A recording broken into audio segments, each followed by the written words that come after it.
Bismillahirrahmanirrahim. Allahumma salli wa sallim ala Sayyidina Muhammad wa ala ali Sayyidina Muhammad. Saudara-saudaraku yang dirahmati Allah, Rasulullah Sallallahu Alaihi Wasallam adalah makhluk terbaik di alam semesta ini. Rasulullah adalah manusia pilihan. Meskipun dalam berbagai kesempatan, Rasulullah seringkali merendahkan diri dengan mengatakan bahwa beliau hanyalah manusia biasa. Akan tetapi, manusia yang sehat akalnya, sehat otaknya, pastilah paham bahwa sebagai seorang Rasulullah, sebagai seorang utusan Allah, pastilah baginda Muhammad Sallallahu Alaihi Wasallam memiliki banyak keistimewaan di atas manusia lainnya. Muhammadun basharun la kal bashari bal huwa kal yaqut bainal hajari. Muhammad adalah seorang manusia, namun bukan manusia biasa. Dia laksana batu permata di antara bebatuan biasa.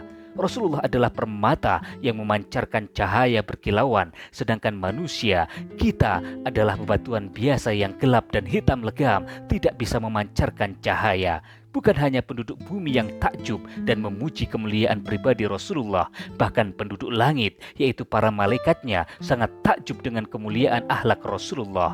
Innallaha wa malaikatahu yusalluna 'alan nabi ya ayyuhalladzina amanu sallu 'alaihi wa sallimu taslima.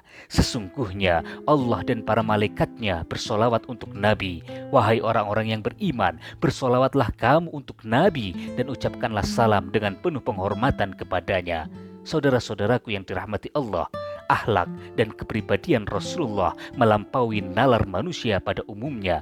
Keluhuran budi pekerti beliau luar biasa, tiada tanding, tiada banding. Manusia pada umumnya jika dihina, dicaci, dianiaya oleh orang lain pasti akan membalas kekejian itu dengan perlakuan buruk yang serupa atau bahkan lebih menyakitkan dari itu semua. Berbeda dengan Rasulullah, beliau tidak pernah menaruh dendam dan sakit hati jika keburukan itu menimpa diri Rasulullah sendiri. Beliau tidak pernah menghasut, tidak pernah menghina, tidak pernah membenci, tidak pernah sakit hati ataupun membalas dendam atas keburukan orang lain kepadanya, apalagi menzolimi mereka. Rasulullah tidak pernah sekalipun berbuat keburukan seperti itu. Saudara-saudaraku yang dirahmati Allah, kisah-kisah nyata tentang Rasulullah yang akan kita dengarkan kali ini menggambarkan betapa luasnya hati Rasulullah, betapa mulianya akhlak Rasulullah, betapa pemurah dan pemaafnya Rasulullah ketika beliau mendapatkan perbuatan yang menyakitkan yang dilakukan oleh orang lain kepada beliau. Beliau bisa memaafkan semenyakitkan apapun perbuatan keji yang orang lain lakukan kepada diri beliau. Beliau membalasnya dengan kebaikan seakan-akan orang yang berbuat jahat itu pernah berbuat sangat baik kepada beliau. Sambil mendengarkan kisah ini, silahkan tuliskan hajat dan keinginan Anda di kolom komentar supaya hajat dan doa itu bisa kita aminkan bersama-sama dan segera Allah mewujudkannya. Berikan like pada video ini dan share video ini sebagai jalan dakwah Anda kepada sahabat, keluarga, dan kaum muslimin yang lainnya. Semoga semua itu dinilai sebagai kebaikan dan juga amal jariah bagi Anda. Amin amin ya rabbal alamin. Saudara-saudaraku yang dirahmati Allah, sudah menjadi kebiasaan rutin baginda Rasulullah Sallallahu Alaihi Wasallam. Beliau selalu melakukan sholat wajib atau sholat fardu secara berjamaah di masjid dengan kaum muslimin yang lainnya. Rasulullah memang melakukan sholat di rumahnya, namun sholat yang beliau lakukan di rumahnya adalah sholat-sholat yang sunnah saja. Dari Zaid bin Sabit radhiyallahu anhu, Rasulullah bersabda, "Sallu ayuhan nas fi buyutikum, fa inna afdalas sholati sholatul mar'i fi baitihi illal maktubata." Solatlah kalian wahai manusia di rumah-rumah kalian, karena sebaik-baiknya solat adalah solat seorang di rumahnya kecuali solat wajib. Hadis riwayat Bukhari dan Muslim.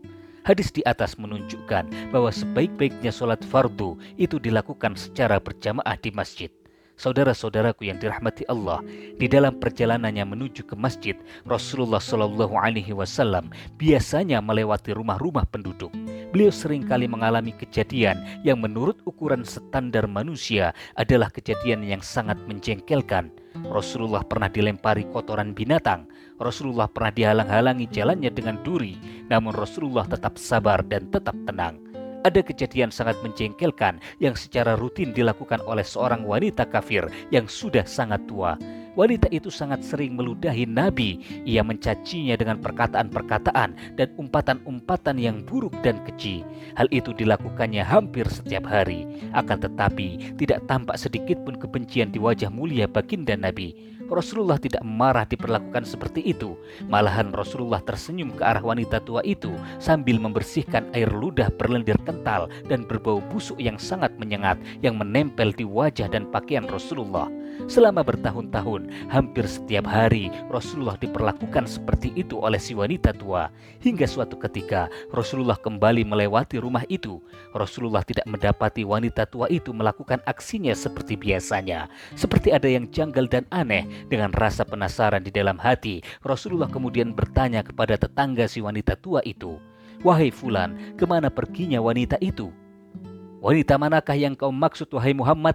jawab tetangganya. "Itu loh wanita tua yang biasanya meludahi aku." Pertanyaan Rasulullah itu tentu saja mengagetkan tetangga si wanita tua itu. Pertanyaan yang sangat aneh, pikir si tetangga. Bukankah selama ini Muhammad adalah korban kezaliman si wanita tua itu? Dia tahu persis hampir setiap hari Muhammad selalu diludahi, dicaci maki, diolok-olok, dihina dan direndahkan sehabis-habisnya. Bukankah seharusnya Muhammad senang? Bukankah seharusnya Muhammad bergembira karena beberapa hari ini dia tidak diperlakukan buruk lagi oleh si wanita tua? Aneh, pikir si Fulan, tetangga si wanita. Meskipun di dalam hatinya ia merasa keheranan, namun Fulan yang ditanya itu tetap memberikan jawaban atas pertanyaan Rasulullah. "Wahai Muhammad, sesungguhnya wanita tua yang biasa meludahimu itu sudah beberapa hari ini dia sakit. Dia sakit dan terbaring di rumahnya ya Muhammad." Mendengar jawaban itu, Rasulullah kemudian mengangkat tangannya untuk mendoakan kesembuhan bagi si wanita tua. Beliau terdiam sejenak, kemudian dengan langkah tegap Rasulullah berjalan menuju rumah si wanita itu. Sesampainya di depan pintu, Rasulullah meminta izin untuk masuk. "Permisi, bolehkah saya masuk?" Si wanita tua mempersilahkan Rasulullah untuk masuk. Dia tidak mampu berdiri untuk menyambut tamunya yang datang. Bahkan sekedar duduk pun dia tidak mampu. Betapa terkejutnya si wanita tua itu melihat sosok yang datang. Muncul rasa was-was di dalam hatinya. Dia takut jika sosok yang datang itu berniat untuk membalas dendam atas perbuatan buruk yang ia lakukan selama ini. Dia takut Rasulullah akan melampiaskan pembalasan dendam kepadanya. "Mau apa engkau, wahai Muhammad? Mengapa engkau datang ke sini?" katanya dengan suara bergetar dan ketakutan. Akan tetapi yang keluar dari bibir mulia Rasulullah adalah senyum penuh simpati. "Aku ingin menjengukmu. Aku mendengar bahwa Anda sedang sakit, wahai ibu." Mendengar itu, tanpa disadari olehnya, air mata keluar dan mengucur dari sudut mata wanita tua itu.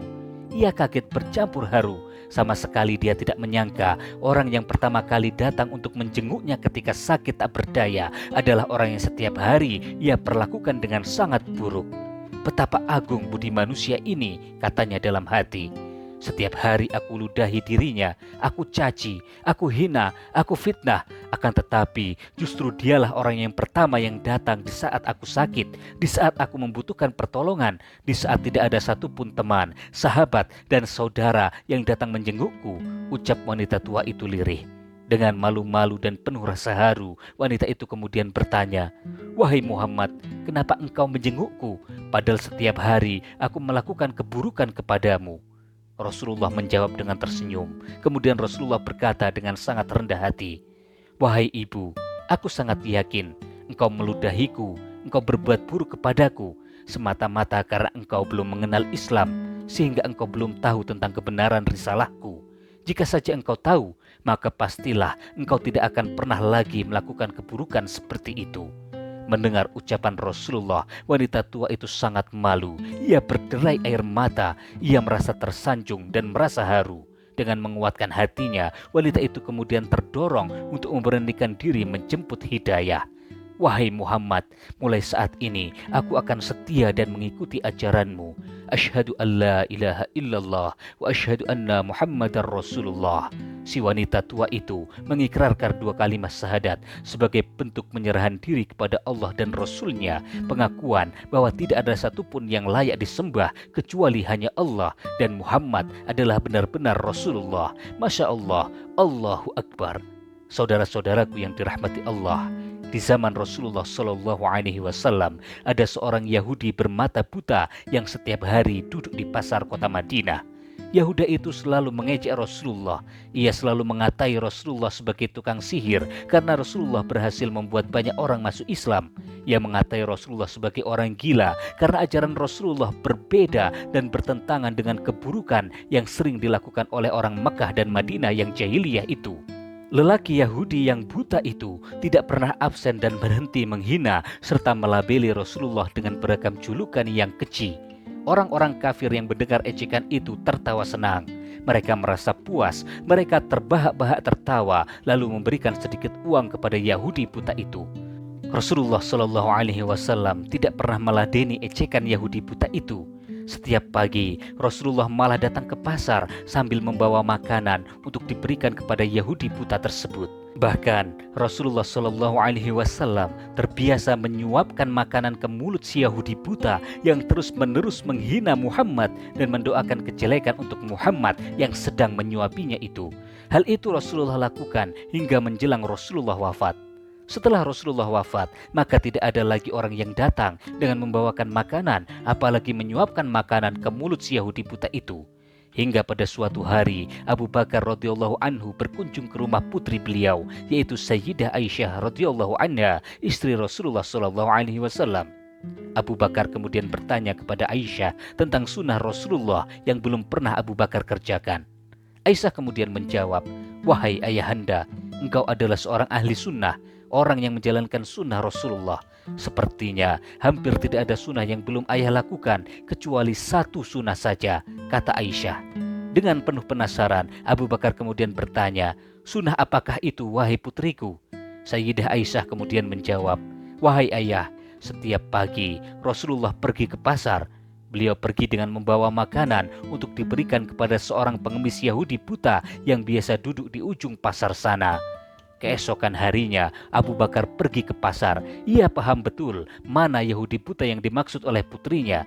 Abu Bakar membawa makanan untuk si pengemis Yahudi buta itu. Kemudian setelah itu, Abu Bakar mengulurkan tangan akan memasukkan makanan dan menyuapi Yahudi buta itu. Si pengemis Yahudi buta itu marah dan berteriak, "Siapa kamu?" Dengan pelan Abu Bakar menjawab, "Aku orang yang biasanya." Kemudian dengan suara keras dan membentak, Yahudi buta itu berkata, "Dasar pembohong, engkau bukan orang yang biasa mendatangiku, apalagi menyuapiku," kata si pengemis buta itu dengan raut muka marah. "Aku sangat hafal betul, jika laki-laki itu yang datang, mulutku tidak pernah kesusahan dalam mengunyah makanan. Laki-laki yang selalu mendatangiku itu selalu menyuapiku setiap hari. Aku sangat hafal dan paham, laki-laki itu terlebih dahulu sudah menghaluskan makanan itu baru memasukkannya ke mulutku. Kamu pembohong yang suka mengaku-ngaku, pergilah dari sini." Mendengar jawaban orang buta itu, Abu Bakar menangis. Betapa detilnya Rasulullah memperhatikan setiap hal. Di tengah kesibukannya sebagai Nabi dan Rasul, di tengah fokusnya mengajarkan Islam, beliau masih memperhatikan urusan melembutkan makanan yang akan disuapkan ke mulut Yahudi buta yang kafir yang selalu mencaci Rasulullah setiap hari di depan wajah mulia Rasulullah sendiri. Yahudi buta itu kemudian membentak, "Hei, siapa kamu?" Dengan perlahan Abu Bakar kemudian berkata, "Aku adalah salah seorang sahabat dari laki-laki yang menyuapimu setiap hari." "Lalu kemana laki-laki itu?" "Sudah beberapa hari ini dia tidak datang kepadaku," kata si Yahudi buta itu dengan marah-marah. Kemudian Abu Bakar menjawab dengan terisak, "Orang yang mulia itu sudah tidak ada, dia sudah pergi menemui Tuhannya." Kemudian Yahudi buta itu menundukkan kepala, ia tampak bersedih. Kemudian ia bertanya lagi, "Siapakah nama sahabatmu itu? Selama ini dia sudah banyak menolongku, tetapi aku tidak pernah tahu siapa dia, bahkan aku tidak tahu siapa namanya." Abu Bakar As-Siddiq kemudian menjawab, "Namanya adalah Muhammad. Dia adalah Muhammad Rasulullah sallallahu alaihi wasallam." Seperti disambar petir di siang bolong, pengemis itu menangis setelah mendengar cerita Abu Bakar. Ia baru tersadar orang yang membawakan untuknya makanan dan selalu menyuapinya setiap hari adalah orang yang selalu dicaci maki, dihina, diolok-olek olehnya, difitnahnya dengan penuh kedengkian. Yahudi buta itu menangis tersedu-sedu dan menyesali perbuatannya. Rasulullah yang selalu dicaci makinya tidak pernah membalas berbuat buruk kepadanya. Padahal jika Muhammad mau, kesempatan membalas itu ada kapan saja. Diam-diam, si Yahudi buta itu mengagumi keluhuran budi pekerti Rasulullah. Akhirnya, si Yahudi itu mengucapkan kalimat syahadat. Asyhadu an la ilaha illallah wa asyhadu anna Muhammadar Rasulullah. Saudara-saudaraku yang dirahmati Allah, siapa yang tidak nelangsa dan bergetar hatinya mendengarkan kisah seperti itu? Bayangkan, Rasulullah selalu dicaci, dihina, difitnah, tapi tetap berbuat baik kepada orang yang melakukannya. Beliau malah memberinya makan setiap hari dan mengunjahkan makanan ke mulutnya dengan lemah lembut. Mampukah kita berbuat seperti itu? Saudaraku yang dirahmati Allah, apa yang akan kita lakukan jika ada orang yang setiap hari, setiap saat berbuat buruk kepada kita, kepada anak kita, kepada istri kita, kepada keluarga kita? Jika sekali atau dua kali, mungkin kita masih bisa berpikir untuk memaafkannya. Namun jika itu dilakukan tiap hari, mungkin kita sudah merencanakan sebuah strategi untuk bisa membalasnya. Bukankah demikian, wahai saudaraku? Dalam kehidupan sehari-hari sudah menjadi kewajaran sebuah kebaikan dibalas kebaikan, sebuah keburukan dibalas dengan keburukan. Namun ternyata Rasulullah memberikan contoh yang amat bijak bahwa beliau membalas keburukan dengan kebaikan. Akhlak Rasulullah laksana pohon mangga yang berbuah lebat dan masak. Ketika pohon mangga itu dilempari dengan batu dan kayu, pohon itu tidak membalasnya dengan batu dan kayu, melainkan dengan buah mangga masak yang manis dan lezat. Pohon mangga itu seakan-akan akan mengatakan, jika kalian berbuat buruk kepadaku, maka itu adalah urusan kalian dengan Tuhanku, sedangkan urusanku dengan Tuhanku adalah berbuat baik kepada kalian. Semoga kita semua menjadi orang-orang yang selalu mendapatkan hidayah dan petunjuk dari Allah Subhanahu wa Ta'ala, dilapangkan hati kita, diselamatkan hidup kita di dunia dan di akhirat. Amin amin ya rabbal alamin.